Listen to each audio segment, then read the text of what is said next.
สบายดีเนาะมื้อนี้สิเว้าเป็นภาษาไทยได้เพราะหยังมีญาติกับพี่น้องอยู่เมืองไทยนะว่าเป็นหยังง่าเจ้าคือเว้าแต่ภาษาอังกฤษนะค่อยฟังบ่รู้เรื่องมื้อนี้ก็เลยสิเว้าเป็นภาษาไทยภาษาละยอภาษาลาวเพราะว่าขน้อยนี่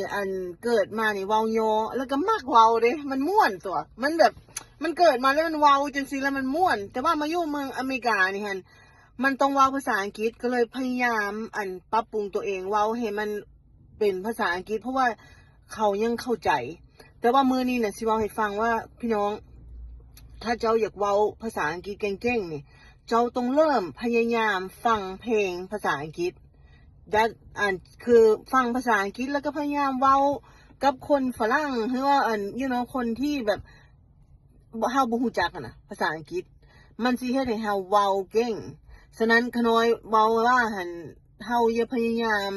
อันใดที่เฮาย้านหั่นน่ะเฮ็ดโลดแต่ว่ามันสิค่อยๆดีขึ้นความย้านมันสิลดลงคำเฮาพยายามเฮ็ดหั่นนะเด้อคำเจ้าย้านอย่างมื้อนี้เนี่ยนะเจ้าเฮ็ดโลดเข้าใจบ่